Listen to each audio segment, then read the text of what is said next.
Group Racing headlines the program at Sha Tin on Sunday. Welcome to Racing to Win. Big show today. A very special guest is going to join us shortly, but joined in the studio by our regular panel of Paul, Lally and Tom Wood. And Tom, apart from the Sasa Ladies Purse, it's a super undercard too. It certainly is, Mark. Hello to you and to everyone. There's certainly plenty of nice horses going around through the card right through the day at Sha Tin. But the Sasa Ladies Purse, the leading act, and Zac Purton looking to maybe win it with the massive sovereign. He's won a couple in the past. Tony Cruz actually looking for 7 of these. He's won it several times as a trainer and once as a jockey too. And he's certainly hit form, Paul. Lally has Tony Cruz with a number of winners on Wednesday night. Yeah, had a really good night at Happy Valley on Wednesday night, and as Tom says, it's a really good race coming up. Plenty of good chances coming into it, and there's a good jackpot as well. 1.6 million going into the 6-up win bonus, so that should get over the 6 million mark, and hopefully someone will be the $6 million man. Absolutely. Yep.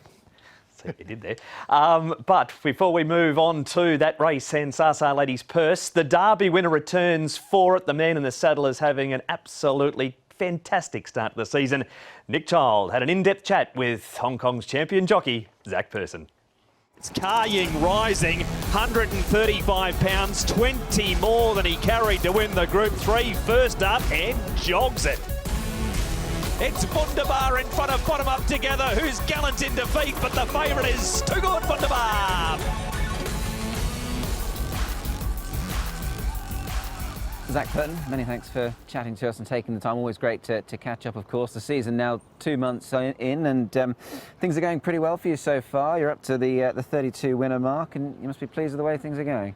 Yeah, it's been a good start to the season. Every start of the season is a little bit of unknown, and you rely so much on weather at that time of year as well, and you know, the trainers preparing their horses nicely. You know, they do everything they can, but they don't know what they're going to come up against at times as well. So it's just a matter of getting back into the groove of things, and then, you know, trying to build as we go along. But it's been a really good start, and if I can build on this, then it'll put me in a really good position. Yeah, comfortably clear of Hugh Bowman, of course, your nearest pursuer. 26% that winning strike rate at the moment. So I mean, naturally that's going to be hard to keep going, but it's a good place to be, isn't it? Yeah, I think anything above 20% is a really good benchmark. So to be riding at 26%, that's, you know, it's higher than, you know, what the normal probably would be, and at some stage it's probably going to level out a little bit, but I'll be doing my best to try and keep it where it is.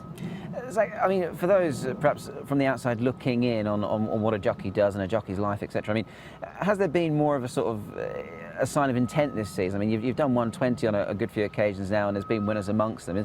Has it sort of been your goal to set out and sort of, you know, really hit the ground running and, you know, try and give it obviously as good as you can from the outset, of course?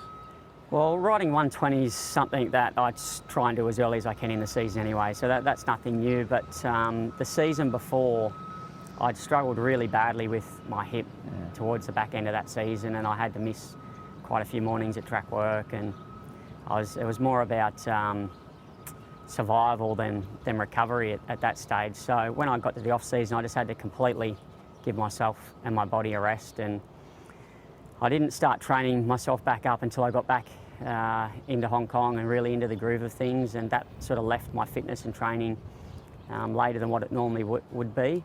But the off-season just gone, I made a conscious effort just to do a little bit more during the off-season, so I come back in better shape, which is usually the normal. And I'm sure that has helped, but at the end of the day, it really just comes down to the opportunities you get and the horses you're on. And I had some nice horses towards the back end of last season that were going to start to roll out early this season, and they were always going to help me sort of get going, and it's just a combination of things really.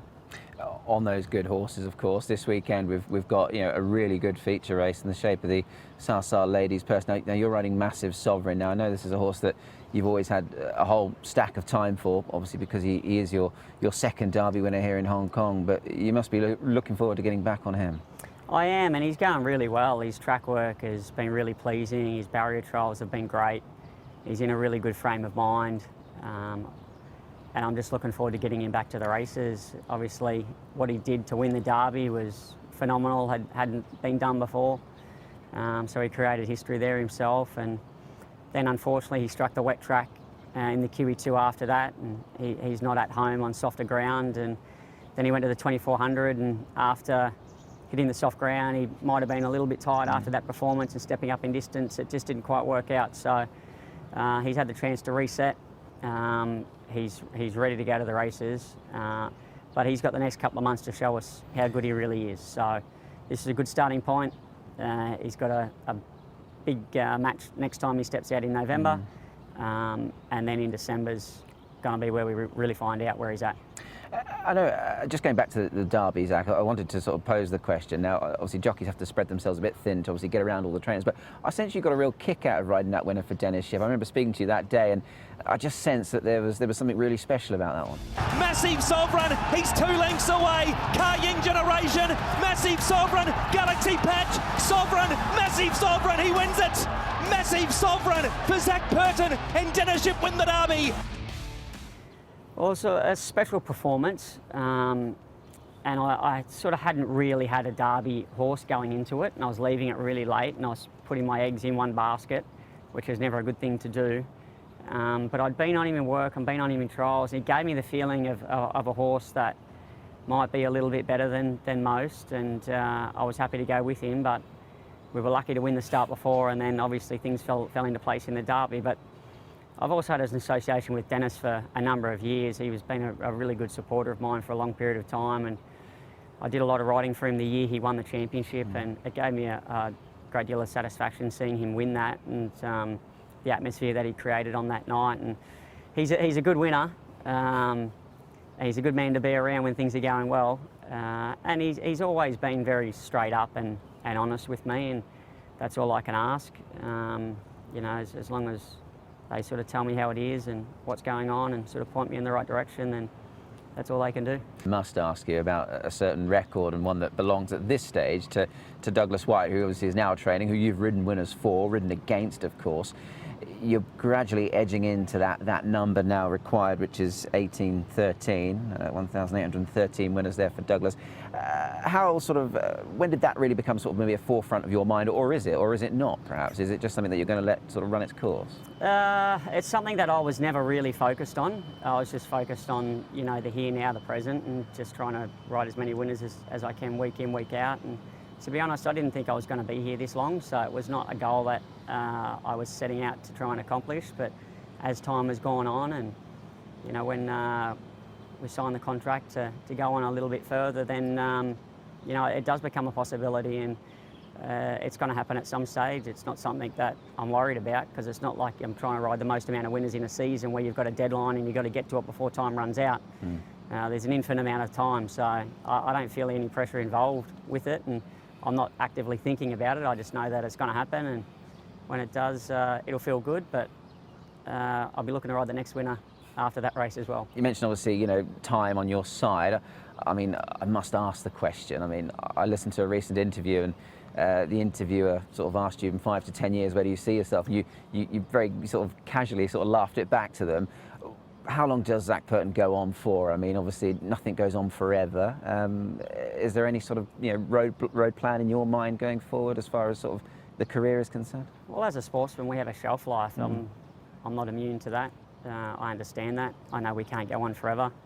I know how much my body's hurting. I know how hard it is to back up meeting after meeting, and the work that I've got to put in between meetings. You know, it's about managing my body as well as I can at the moment, and I'm not as young as the other guys. The workload I have here in Sha Tin is more than the other guys. I ride more track work, more trials and more races, so I'm sort of doing more than they are all the time, and that's one of the reasons that I sort of don't go to Trong far, because I'm trying to give my body the rest that it needs between the race meetings. I need to be at the physio, and I need to be in the best shape I can be on a race day, and to do that I need to manage the workload these days. It's just the way it is. But how long am I going to keep going on for? My body will tell me that. I don't have a date in mind. I don't, you know, obviously Car Ying Rising's an exciting horse. There's always going to be an exciting horse like him coming along, and they can always keep you in the saddle.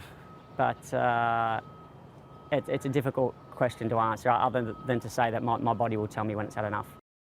Well, it's certainly flying at the moment, Tom, and Zac not that far off the record as of right now, held by Douglas Whyte. Yeah, only about 42 wins away now after his double on Wednesday night. And we were looking in the book the other day, Paul, he's about sort of 10 sort of in front of where he was at this sort of stage last season. So he seems to be in the zone, certainly in the early part of the season, because sometimes in the past it's taken him sort of a few meetings just to get involved, but he came out firing straight away. He did, didn't he? And look, he's on target to beat that, all things being equal, sort of February, March next year. So, look, it's an exciting season for him for sure. Got a 4-year-old series, wins the Derby again, breaks the record in the race. Would it be a story? What about the runners that he's got to ride on Sunday, Paul? Look, Pakistan Friend's not the worst. It wasn't a bad run from the old boy last time. Look, I made Packing Angel horse to keep an eye on. He's by shocking, 1,200 metres for this one. Special heads drawn a bit wide. Flying Double's a first starter. Circuit Mighty, we know a little bit about him. View of the World was impressive last time. Massive Sovereign, a massive chance in the big one. Packing Turbines look good. Prestige Always and Invincible was pretty good there, Tom. He could easily have 3 or 4 winners through the course of the afternoon on Sunday. I certainly don't mind Prestige Always there. And Packing Turbine, I've liked his trials. I think he brings some interesting form amongst a whole lot of newcomers in that race. I thought he had the best sort of credentials out of them all. There you have it. That is a look at Zac's rides leading into Sunday's meeting. And on Sunday's meeting, we'll head to a break on Racing to Win and come back, have the last run reminder, all of the best bets, and an in-depth look at the Sasa Ladies' Purse right after this.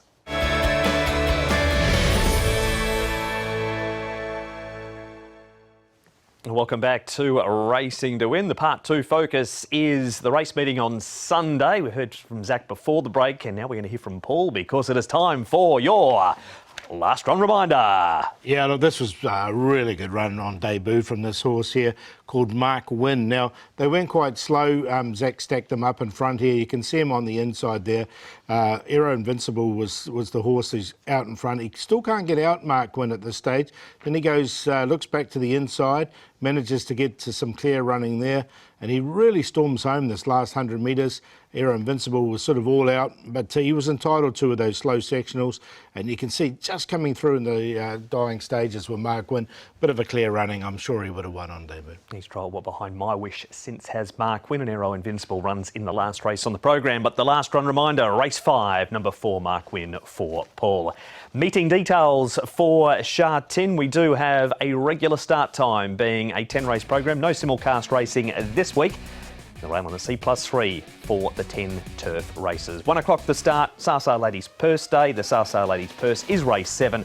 Group 3 over the 1800 at 4:05. We have Beauty Joy, who is at the top of the book. Hugh Bowman takes the ride on him. Nimble Nimbus races well this trip. Massive Sovereign, the Derby winner, of course, resumes. Cheng Cheng Glory, he's a horse that is placed over the 1800 encountered, won it last year. Sword Point bolted in on the all-weather last start. Last City Blanche is placed 2 from 2, second up.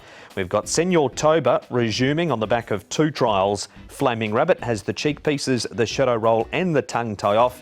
And Karma, he goes to the 1800 metres for the first time after winning a Class 2 over the mile last start. There's a few horses in this race, Paul, that do like to lead. There are. Flaming Rabbit, I think, is the fast for the lot. Orpheus and Paul's is the other obvious one there, but look, I think Flaming Rabbit will be able to take the lead from Orpheus and Paul's. Sword Point was on the pace last time. He should be able to get across nicely. Moments in Time. Look, he looks like he could be in for a tough run, as he was last time. Cheng Cheng Glory, I think, is going to get a really good run. He's led in the past, but he actually races better with cover.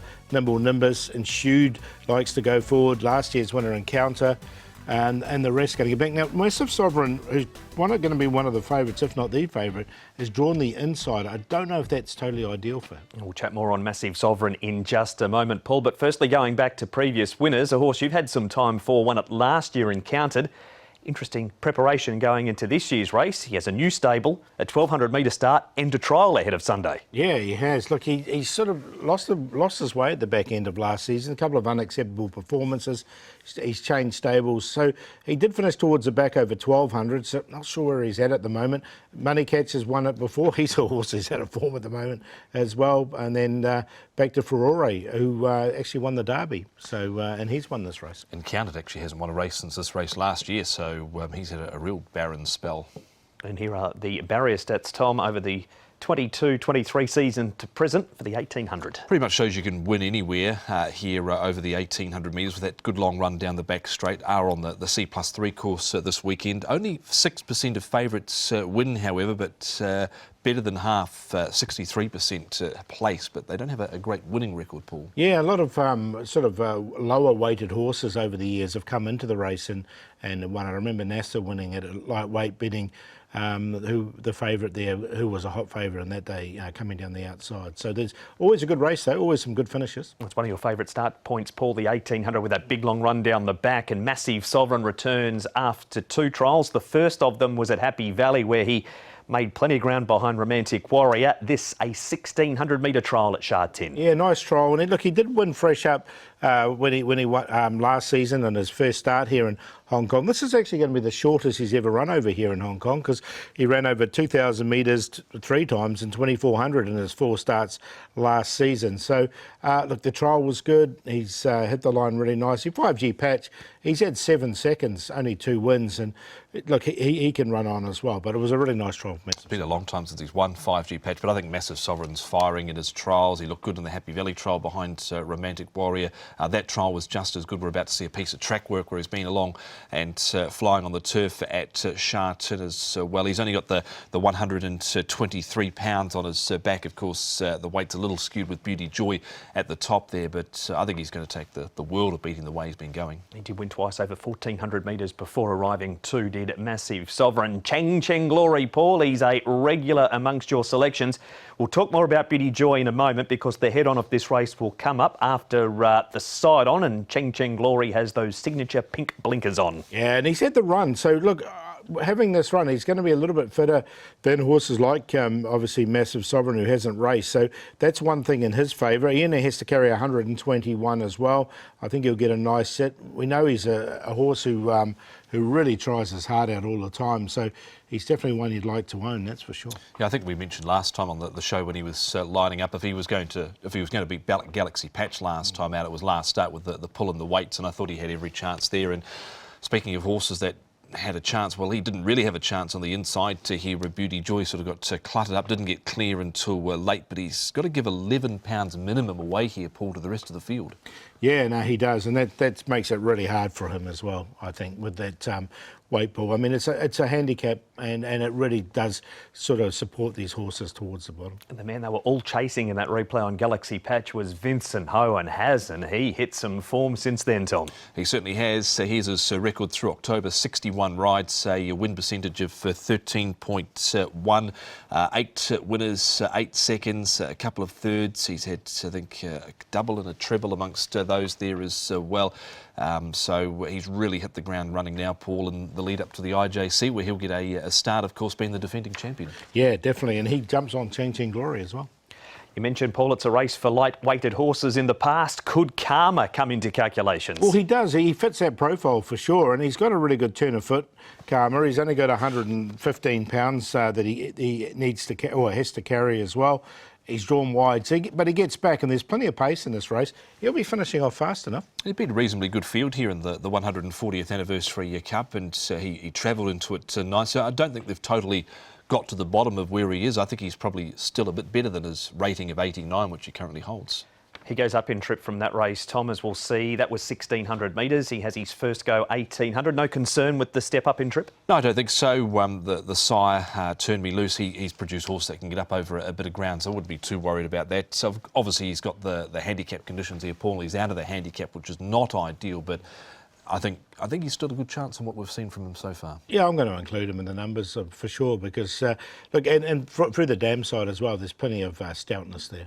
He goes up in trip, whereas in Shoed, Paul, he comes down in trip from his 2,000 metre race. Will the 1,800 suit him coming back in distance? Look, he's a horse that has sort of performed over that sort of trip before, when he did win fresh up, or his first race ever here in Hong Kong. That was an 1,800 metre win, and he's gone through the 4-year-old series last time, did run third in the Classic Cup. The thing that put me off a little bit about him was just the draw. He's drawn barrier number 13 and likes to go forward, and with this pace in the race, he just will need to get some cover somewhere along the race. He carries 20 pounds less than he did last time out. He probably went, in hindsight, a little short last time in the market at 2.3, but he has won first up. He's coming into the second up. He's also won from 1 second up.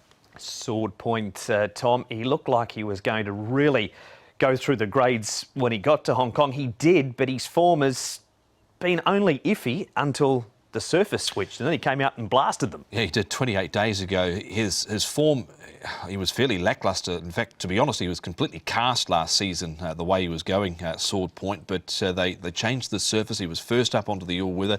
You were keen on him this day, Paul. He looks like he's trialled up well, but I think jury's still out for me. I'm going to include him because I just wonder if sometimes that's what these horses need, just a little bit of confidence. We've always known he's had the ability, this horse, and he's going to be a price, so I've included him in his course and distance record. He's been in the top three times from his 6 starts, so he's got a 50% strike rate there, course and distance. And you had to be loyal to him after that too. Well, it was a nice one. Moments in time, Paul. This is his recent trial. A switch to Happy Valley really made him a decent horse in Hong Kong last time. What about Group 3 company this weekend? Well, again, in that all-weather race, he sort of pulled out of the race, wasn't he? He sort of went wide. Now, he's unfortunately drawn barrier 11, another one that likes to go forward. So, look, I think he's a better horse at Happy Valley, actually. I've left him out. His record says he's clearly a better horse at Happy Valley. He seemed to hold his ground in that trial well enough, but look, he was well beaten last time out. He was eased down at the 600 metres, so not for me on this. All right, we'll leave it right there because we've seen plenty of horses, Paul. Does the Derby winner win it? Does Cheng Cheng Glory win it? Something else? I'm going with Cheng Cheng Glory to beat the Derby winner, actually. Look, as we said, favourites haven't had a good record on this race, and I thought Cheng Cheng Glory, with that run under his belt, can beat Massive Sovereign. I'm going to put Sword Point in there for third, and Karma has the right profile for this type of race. 4, 3, 7 and 13.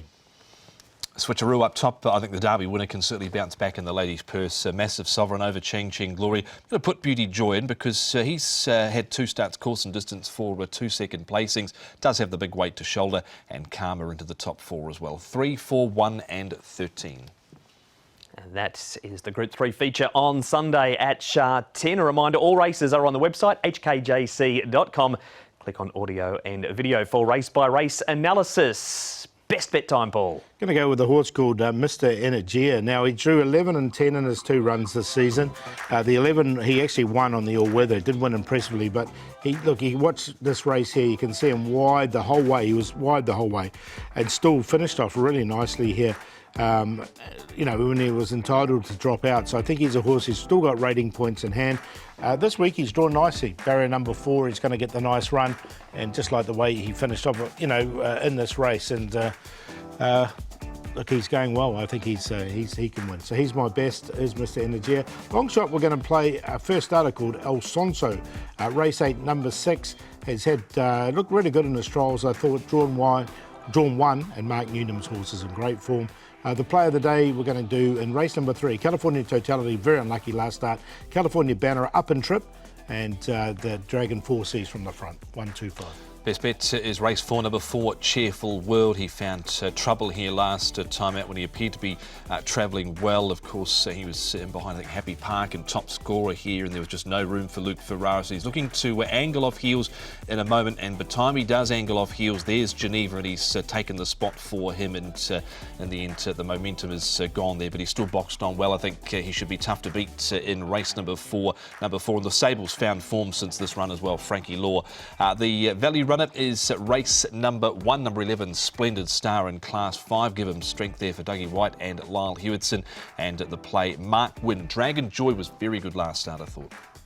Going with Leslie, who hasn't raced too bad this time in. Michael Chang, Derek Long, the combination. The long shot Beauty Missiles raced wide his last 3. He's due for some luck, and he has placed 3 times course and distance. And the play race 9, 2, 6 and 9 in a QQP.